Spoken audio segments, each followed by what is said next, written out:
Friends, trigonometry ratio में angles का value यदि दिया हुआ है तो sin 30, sin 45 या sin 60, cos 30, cos 45 या cos 60, tan 30, tan 45 या tan 60, इसका वैल्यू को हम लोग याद नहीं रहता है। तो आज हम लोग इजीली प्रोसेस के थ्रू इसको याद करते हैं। बहुत ही इजी ट्रिक है, इसको आप देखेंगे तो आपसे इजीली याद भी हो जाएगा और जो क्वेश्चन ट्रिग्नोमेट्री पे बेस्ड इससे आएंगे वो इजीली आपसे सॉल्व होंगे।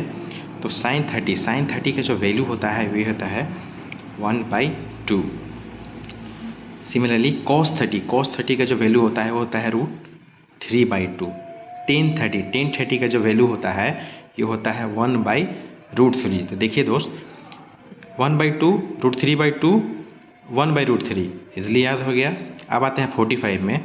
sin 45 का वैल्यू होता है 1/√2, cos 45 का वैल्यू होता है 1/√2 और tan 30 का वैल्यू कितना होता है, tan 45 का वैल्यू कितना होता है 1। सो नेक्स्ट चलते हैं sin 60 में। sin 60 देखिए, cos 30 √3/2 इसी का सेम होता है sin 30 में। तो sin 30 √3/2। sin 45 cos 60 का कितना होगा, sin 30 का 1/2 है तो इसी का सेम होता है आपका cos 60 में 1/2, ठीक है। और tan 60 का वैल्यू यदि हमको याद करना है तो tan 30 का वैल्यू होता है 1/√3, इसी का जस्ट उल्टा होता है √3। याद हो गया, √3/2 1/2 √3। ये हो गया sin 30 45 60 sin 10 और cos और tan का वैल्यू। अब हमको यदि हम पूछ दिया क्वेश्चन में कि वैल्यू दिया है कोशेक निकालिए, सेक का निकालिए या कॉट का निकालिए, तो वो तो और भी इजी है क्योंकि जस्ट इसी का उल्टा आपको लिख देना है।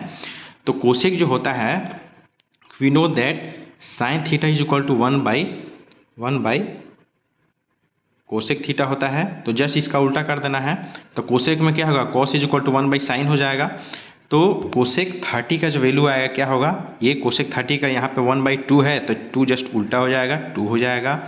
सेक 30 cos 30 का होता है √3/2 तो सेक 30 का क्या होगा 2/√3। cot 30 tan 30 का 1/√3 होता है तो cot 30 का कितना होगा, जस्ट इसका अपोजिट उल्टा हो जाएगा, √3 ऊपर चला जाएगा, ये √3। सिमिलरली 45 में आते हैं तो sin 45 का 1/√2 होता है तो कोसेक 45 का क्या होगा √2 हो जाएगा। नेक्स्ट cos 45 का 1/√2 होता है तो सेक का क्या होगा, जस्ट उसका उल्टा हो जाएगा, तो ये ऊपर चला जाएगा, 1 नीचे आ जाएगा।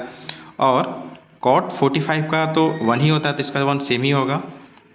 अब आते हैं 60 डिग्री वाले में।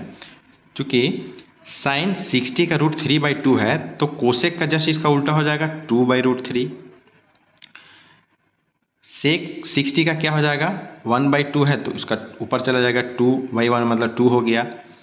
cos 60 का क्या हो जाएगा, यहाँ पे tan 60 का √3 है तो ये ऊपर चला जाएगा, तो क्या हो जाएगा 1/, में है तो 1/√3। अब हम लोग friends easily sine, cos, tan, cosec, sec और कॉट इसका हम लोग को याद हो गया है।